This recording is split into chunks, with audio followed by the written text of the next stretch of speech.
You think Common Ground is worth a buck? Consider leaving a tip at lptv.org. Lakeland Public Television presents Common Ground, brought to you by the Minnesota Arts and Cultural Heritage Fund and the citizens of Minnesota.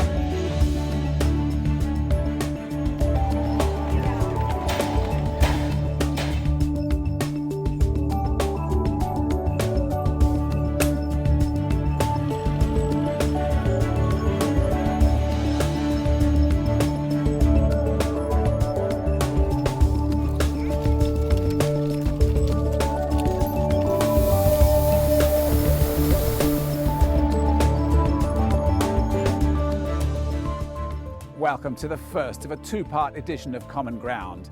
We're off to Aitkin to join open-air painters at the Jaques Plein Air painting competition.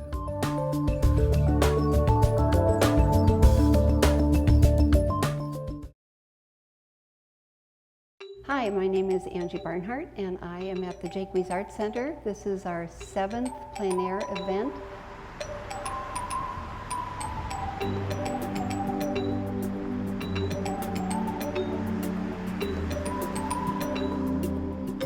Plein air is the art of painting outside without the use of a studio or a camera. A lot of artists paint in the studio and they use photographs, but this is the old impressionistic way of being outside in the open air. That's what in plein air means, in the open air. It's a French phrase. It's what Monet did and a lot of the other impressionists, and they painted outside. And so our artists today in our plein air event are painting outside. And so we're fortunate today to have good weather.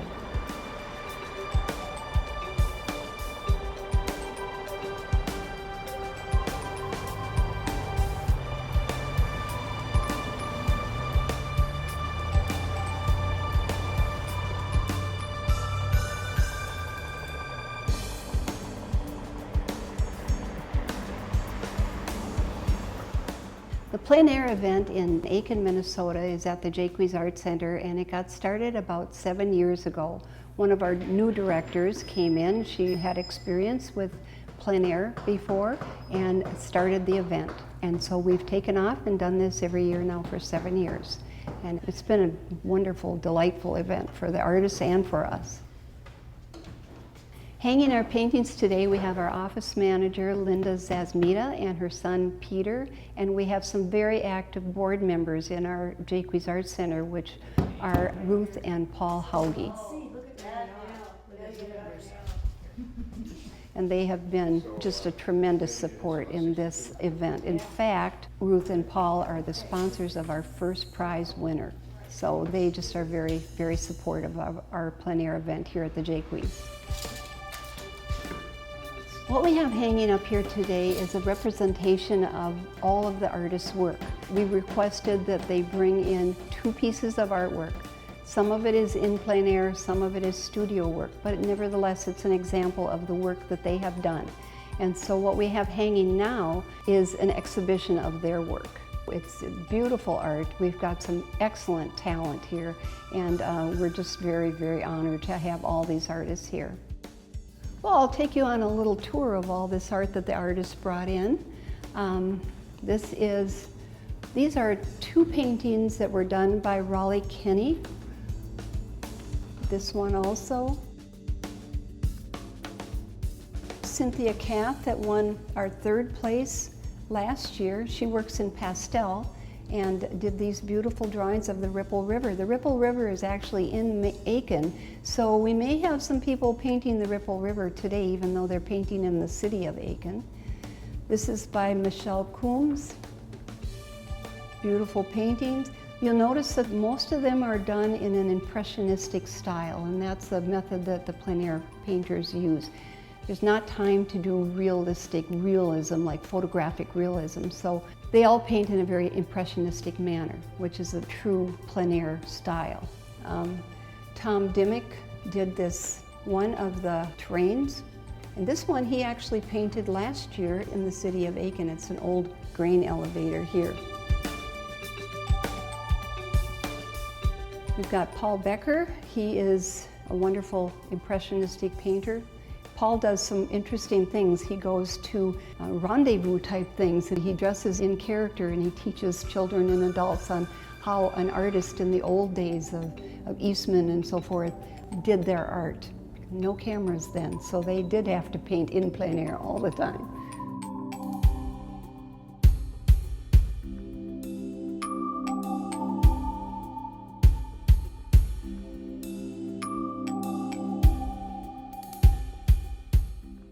This is Dwayne's. This was done in plein air at Grand Marais last year, and this, of course, is Split Rock Lighthouse.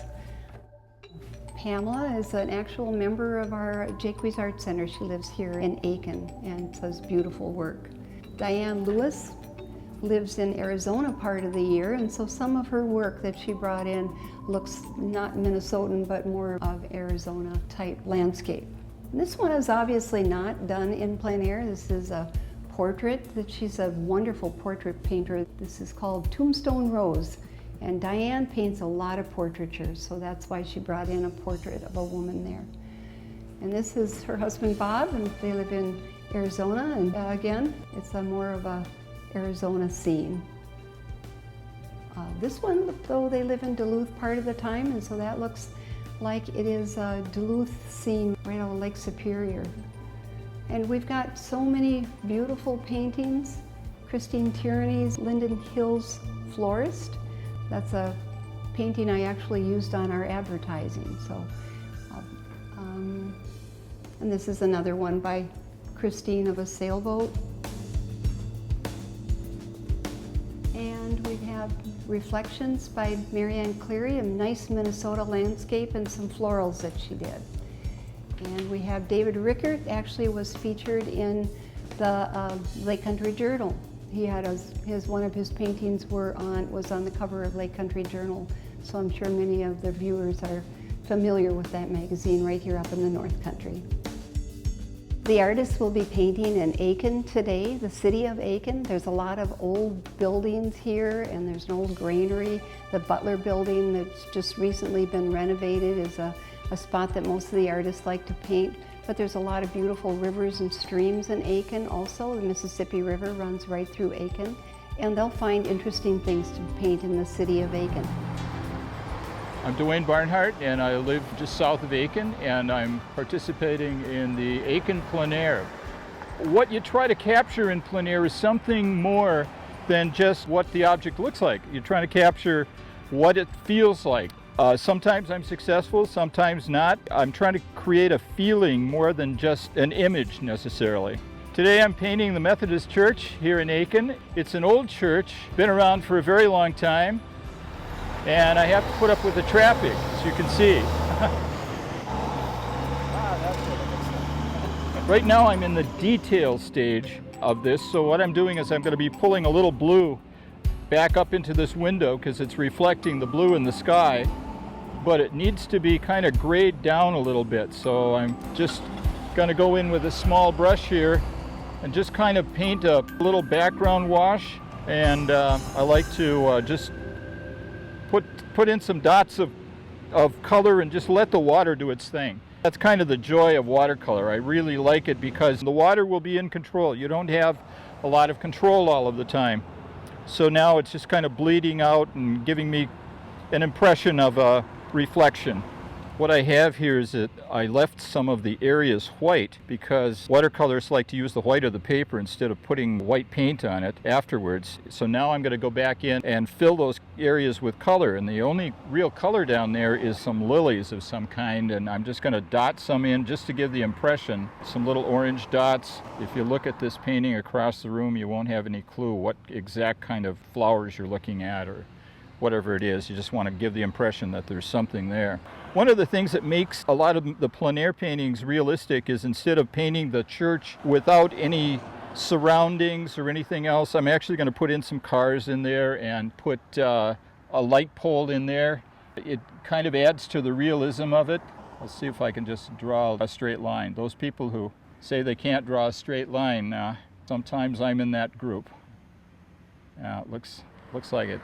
And we'll put that in and somehow deal with the whiteness. Sometimes you can go back in and pull off color. That's another neat trick with watercolor. So now that has a little bit more realism to it. Sometimes when I paint, especially in plein air, I like to give myself more challenges than I am necessarily prepared for. This is probably the busiest street in Aitkin, and of course that's where I choose to paint. It's just fun. I try to challenge myself, I guess. The only real blast of color on the church is the red door. One of the things I like to tell my students is, if you can, always try to sneak a little bit of red into the painting, because red is one of those colors that sort of draws your eye to it. So I have it built in for me, so that's a plus in doing this one. When I get to a certain point, I have to stop and let the painting dry before I put the next layer of paint on. The paint is translucent. The light goes through the paint, hits the paper, and then comes back through that paint again, so it makes it look more luminous. And if you paint really, really thick, all that goes away. So I try to always keep my washes very, very thin so that you can still see through them, so that the paper color is still there. Now here, what I need to do is I need to actually lighten up some areas in here, and I'm going to see if it'll work. Sometimes it does, sometimes it doesn't. But if you have paint on your paper that's dry, and then you come in here with a wet brush with only clear water, sometimes you can just go back in there and just loosen up some of that paint and blot it back, lift it out, so that you can actually correct a little bit of the overpaint that you did earlier. I'm going to let that dry, and then I'll go back and put some greens or yellows in that area. And the same thing's going to happen here. I see a nice little line that's coming down here that's actually a drain pipe of some kind, but it gives me a chance to put this in. It's a fun thing to try to paint outdoors, because you got everything coming at you, and you never know quite what to expect. People asked me earlier, they're saying, what are you going to paint today? And I really had no clue, because I don't know how the light is going to behave and whether it's going to be a shadowy day. So I just kind of walked over here and I said, that's it. Those are the shadows I want. So I set up here. So here I want to have a more distinct line right in here. So I just kind of move it off. And I'm getting shadows coming across my painting, and I don't know whether that's going to be an issue when I get it out in bright sunlight. So every once in a while, I'll take it off the easel and take it over to the sunlight and see what I really have, because right now I've got a wonderful shadow in here, but that may be just the natural shadow happening for me. So for me, this is just a lot of fun. It's just wonderful having so many artists coming from around Minnesota to my back door for a change.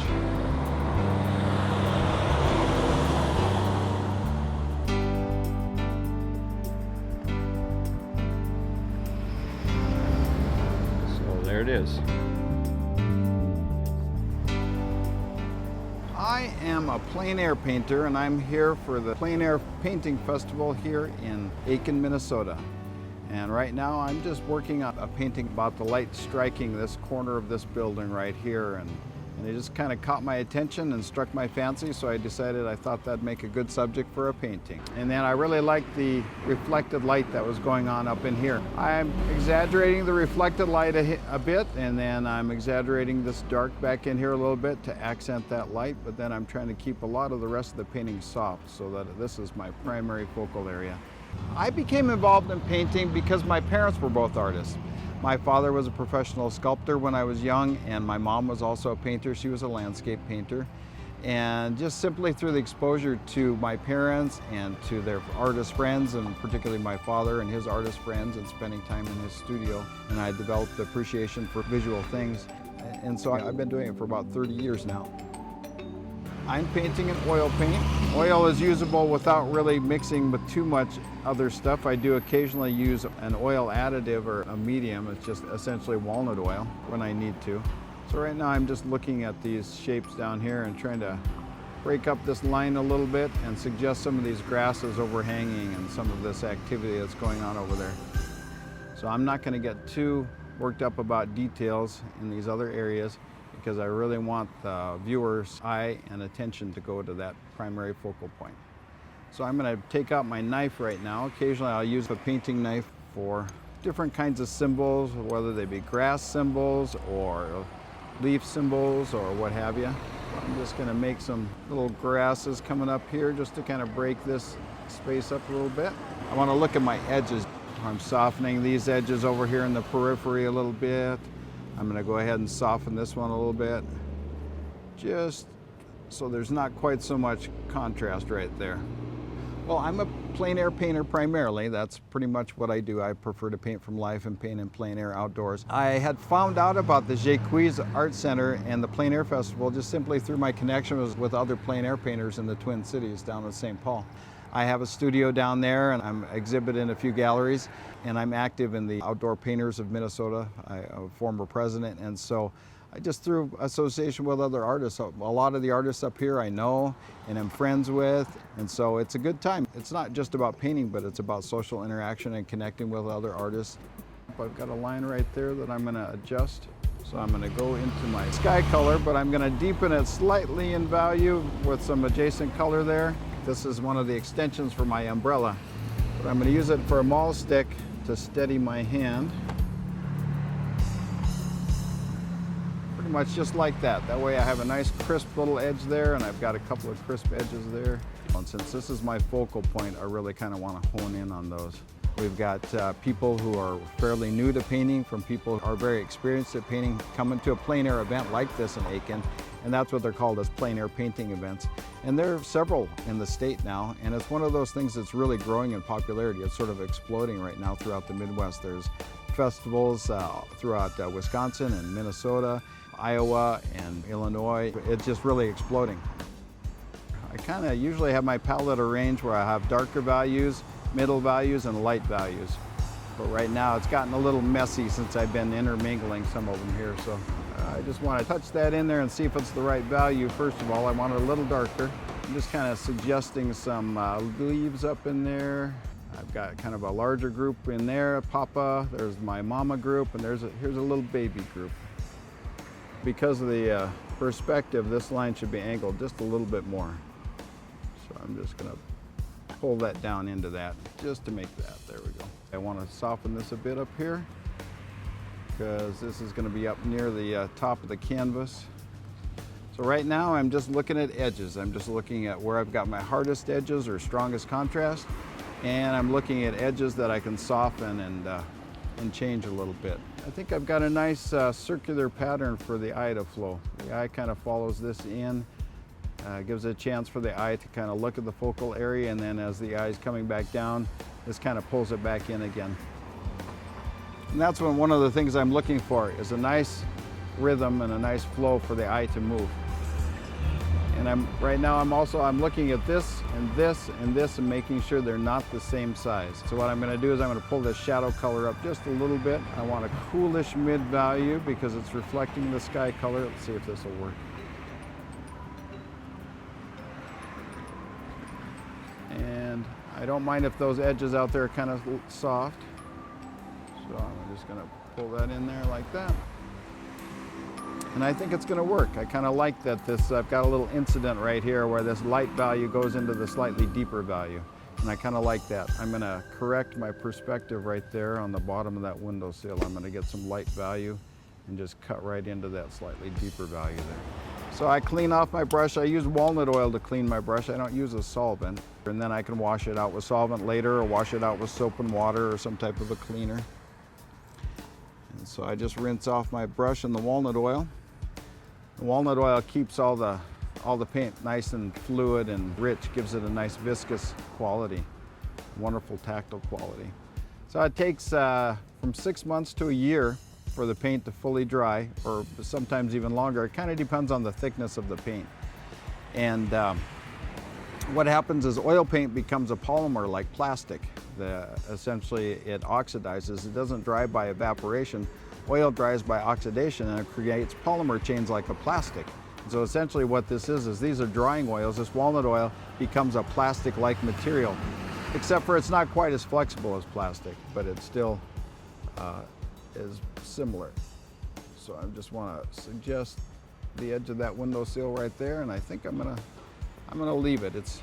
I want it to seem a little bit more spontaneous. I don't want to spend a lot of time working on it and playing around with things. I want to leave it sort of in a spontaneous feeling, so you can see the brush strokes and you can feel the brush strokes and you kind of experience the painting process. If you take a shot of it now and then take a shot of it when it's in the sun, they change significantly. Because I'm in the shade and I've got an umbrella, so it's blocking the cool light from the sky. So if I take this out into the sun, all the colors are going to get much brighter. You see there's a noticeable difference between the painting in the sun and the painting in the shade. You take it out into the sunlight, and that's how we see color. That's where color comes from. Color comes from light. If we didn't have light, we wouldn't have color. And so you take it out into the light, out into the sunshine, and you can really start to see some of those colors come alive. And I love to look at my paintings in the sunlight. If I've been doing my job right, I'll have lots of nice, rich, bright color, but it still reads well as something that's sort of authentic and could have actually happened. You see how I've exaggerated this reflected light right there in the corner of that house and dropped in a little bit of violet. Joaquin Sorolla was a Spanish artist, and he would play with violets next to greens like that in order to get a what's called a complementary contrast. So I've got a little bit of complementary contrast going right there, and that's helping that area to just glow. And that's what the whole painting was about the light hitting this tree and about the glow from the light bouncing off of the lawn and up under the eaves of that. And then I try to use my lighter paint in a more thick manner, and oil paint becomes more transparent over time. So what happens is if you don't paint your light values thickly enough, or you'll be able to see right through them. It just becomes more transparent as it dries. As I'm looking at the subject, I always want to relate to what's important. I wanted to make sure I put a little hint of that sky through there, otherwise it was seeming kind of monotonous and sort of boring. So I want a little bit more activity there, but I didn't want to take away from the idea of the light and the reflected light. So I just made one suggestion or a couple little suggestions. Same thing with the transitions between the windows and the shadow area and stuff.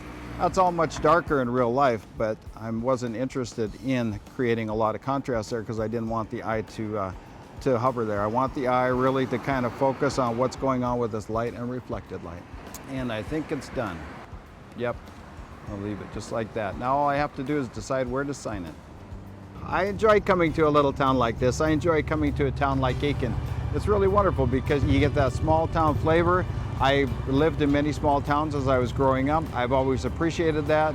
I appreciate the curiosity of people on the street. They'll come and talk to you, question you, ask you what you're doing. The whole process is not only just the painting, but the communicating with the people, being in a small community like this, and staying with the hosts that we stay with frequently in the plein air festivals. There are host families who will put you up for the week, and staying with them and getting to know them. And the small town atmosphere is really wonderful because it's a very friendly, it's very inviting, and everybody always seems to be very warm or receptive to painters. It's something that people don't see very often, so it's intriguing and it's interesting and it arouses their curiosity. And so it's nice for people to come and talk and ask about, what plein air painting is about or what are we doing. All right, so I'm getting ready to sign this, and I'm just kind of using some of my palette colors here. And essentially I've decided I don't want to sign it down here because I don't want my signature to unbalance the painting, and that could happen if a person puts a really obvious signature in a spot. I don't want it to sign it down here because it's going to break up this a little bit too much. So what I prefer to do is I like to hide my signatures. And what I'm going to do is I'm looking at signing it right up in this area. The colors I'm going to use to make that signature are pretty much just a combination of this color and this color. Those are the colors I'm going to use, and I'm just holding this up here. And I don't want it the same value, otherwise my signature won't show up at all. So I'm looking at it and I'm trying to decide if it's the same value. It's slightly lighter. I'm going to lighten it up just a little bit more. It's slightly lighter. I'm going to lighten it up just a little bit more, and I'm just trying to get something that's not going to take away attention from the painting. And then I'm going to take this little brush and I'm going to load it up, grab my maul stick. First I'm just going to make a little stroke here and see if it's the right one. And when I place my signature, I'm careful not to put it the same distance from the top as it will be from the side. And I also I want to be careful not to place it against anything that would be similar. So for example, if I've got a strong element up here pulling the eye, if I have one directly underneath it, I'm violating a rule of design that's called variety. You always want variety in your spatial divisions. So since I have this deeper blue mark, I'm just going to move my signature over to the left just a little bit here, and let's see if this will work. You can see that it's just barely visible because I don't want it to be too obvious.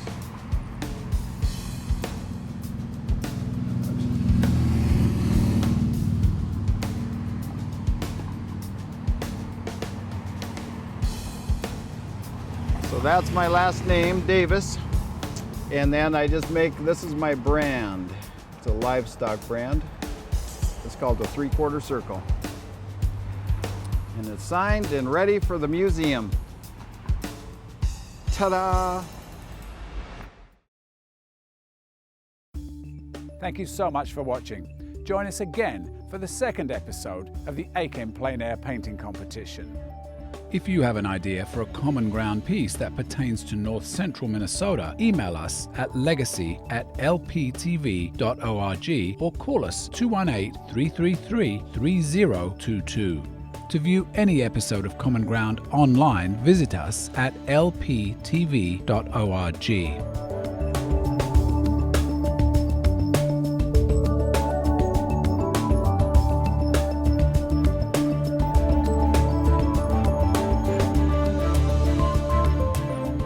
To order individual segments or entire episodes of Common Ground, please call 218-333-3020. Common Ground is brought to you by the Minnesota Arts and Cultural Heritage Fund with money from the vote of the people on the 4th of November 2008.